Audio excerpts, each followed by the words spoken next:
Olá, inscritos e não inscritos do nosso canal. Eu sou Maurício Santos e estou aqui na Fatos Desconhecidos para levar até você conhecimento e muita curiosidade. Se você ainda não se inscreveu, corre lá e se inscreva agora.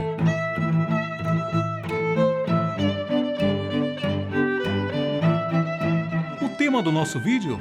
Piratas. O cinema nos ensina muito sobre piratas, nos mostrando as roupas que eles usavam, aquele tapa-olho, espadas e até um papagaio nos ombros. Ao menos essa é a imagem que a maioria das pessoas tem na cabeça quando falamos em piratas.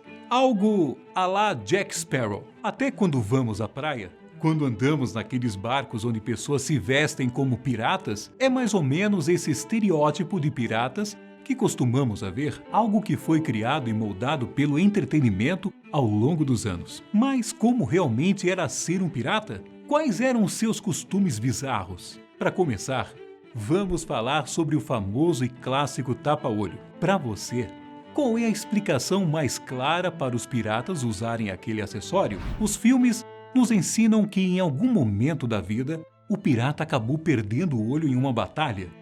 Mas a verdade está muito longe disso. E se eu te disser que a maioria dos piratas que usavam tapa-olho tinham a visão funcionando perfeitamente, você acreditaria? Parece loucura. Mas segundo uma matéria divulgada pelo site Mental Floss, o tapa-olho servia para o pirata se acostumar com as constantes mudanças de luz dentro do navio. Se em um momento eles estavam na parte externa do navio, navegando e tentando enxergar terra no horizonte, logo depois eles estavam na parte interna, onde não havia muita luz. E era nessa hora que o olho que estava escondido entrava em ação. A nossa visão demora mais ou menos 25 minutos para se adaptar à luz de algum ambiente, seja ele iluminado ou escuro. Por isso, quando eles desciam para o convés, eles mudavam o tapa-olho e passavam a usar o olho que estava escondido na parte escura. Assim,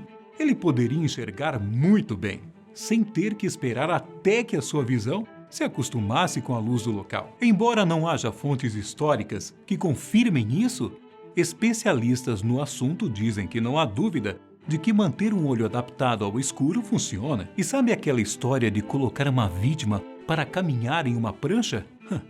Provavelmente, esse método é apenas um mito, mas a maneira como os piratas matavam suas vítimas é muito pior do que você possa imaginar. Eles costumavam usar um método chamado kill rolling. Para quem não tem muito conhecimento sobre náutica, a parte inferior de um navio, onde os dois lados do casco se encontram, é chamado de quilha, como se fosse a espinha dorsal da embarcação. As vítimas dos piratas eram amarradas por uma corda, soltadas no mar, e ia batendo na quilha e sendo arrastadas pela força do navio. A morte era certa.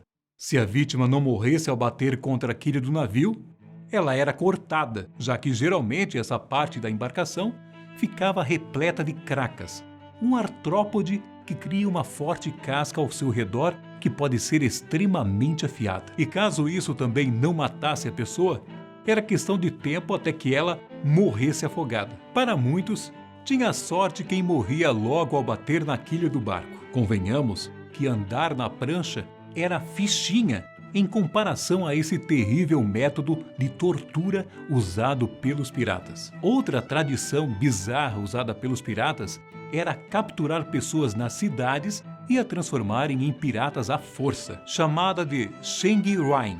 Ela acontecia quando havia uma escassez de homens dispostos a se voluntariar para trabalhos perigosos no mar, o que era frequente. Por isso, eram contratadas pessoas para drogar, nocautear ou mesmo sequestrar indivíduos que estivessem bêbados pelas ruas. Eles eram levados para o navio e, quando acordavam, estavam de ressaca, navegando em mar aberto e com um novo emprego. O mais curioso é que não eram apenas os piratas que faziam isso. Na verdade, a prática era usada para pressionar jovens para o serviço a bordo de todos os tipos de embarcações, incluindo navios de guerra. Surpreendentemente, levou um bom tempo até que essa prática fosse proibida. O naufrágio do Titanic e o início da Primeira Guerra Mundial incentivaram o fim dessa prática, já que os capitães dos navios preferiam marinheiros habilidosos e não aprendizes. Outro costume curioso dos piratas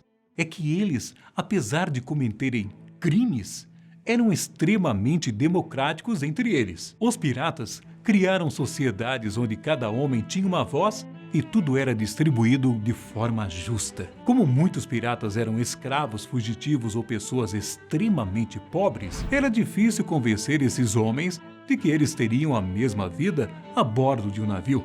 As democracias piratas até tinham freios e contrapesos. O capitão era a autoridade maior, mas havia um contramestre cujo trabalho era aplicar punições, e as questões que afetavam toda a tripulação geralmente eram submetidas à votação, e isso incluía até a eleição de um novo capitão. A democracia ajudou a tornar a profissão pirata, se é que podemos assim chamar de profissão, em uma carreira lucrativa. Quer saber outro costume que prova que os piratas eram justos entre eles? Os piratas tinham um sistema de indenização trabalhista na época em que, para a maioria das pessoas, se machucar no trabalho poderia significar a perda permanente de seu sustento. Mas muitos navios piratas davam a um homem ferido ouro suficiente para durar o resto de sua vida, caso o ferimento colocasse fim em sua carreira como pirata. Era mais ou menos como acontece com a aposentadoria por invalidez aqui no Brasil. E, curiosamente, foram feitos alguns registros de pessoas que receberam por causa dos seus ferimentos. Um livro de memórias de 1678, escrito pelo pirata Alexander Schmeling, afirmava que um braço perdido valia 600 peças de ouro, o que equivale a cerca de $100 mil. Um pouco mais que de R$500 mil. Mas nem sempre os ferimentos acabavam com as carreiras dos piratas. Em alguns casos, eles permaneciam a bordo do navio, mas recebiam funções mais leves. E essa prática influenciava até na hora de saquear os navios. Os piratas sabiam que se qualquer coisa acontecesse, eles seriam bem recompensados. Por isso, eles assumiam mais riscos e saqueavam os navios como animais selvagens, sem medo do que pudesse acontecer. Era a política ideal para eles, mas péssima para quem não era pirata. E até na hora de roubar, os piratas tinham suas regras. É fato que o roubo era praticamente a base dos piratas, e eles podiam roubar de outros navios e de pessoas aleatórias, mas jamais podiam roubar de outros piratas. Fazia parte do código adotado pela maioria dos piratas. Segundo uma matéria publicada pelo Mental Floss, o código era realmente escrito, como nesse exemplo do navio pirata Royal Fortune. Se fraudar a empresa no valor de até mesmo $1 em placas,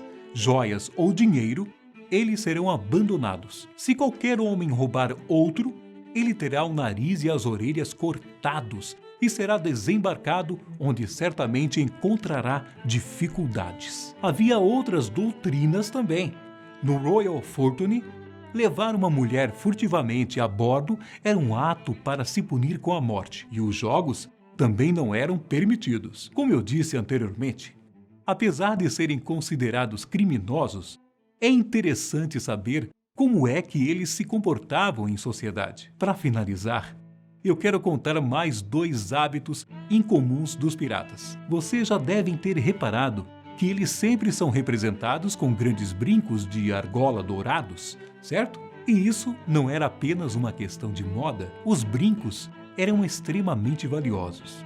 E caso um pirata morresse, ele esperava que alguma pessoa gentil, em vez de roubá-lo, usasse o brinco para dar a ele um funeral digno. Na verdade, eles torciam para que um pirata os encontrasse, pois qualquer outra pessoa não sentiria a pena de um criminoso e certamente roubaria o brinco. Para finalizar, não quero contar sobre mais um costume incomum dos piratas, mas como eles eram punidos. A pirataria sempre foi desaprovada pelo resto da sociedade, e a punição por adotar tal profissão era bastante severa. Um pirata não era apenas executado por enforcamento, mas seu corpo era exibido em uma forca enquanto apodrecia, de modo que qualquer um que o visse saberia que não havia misericórdia para qualquer homem que se envolvesse naquele tipo de coisa. Acho que por hoje é isso. Espero que vocês tenham gostado de todos esses costumes bizarros dos criminosos do alto mar.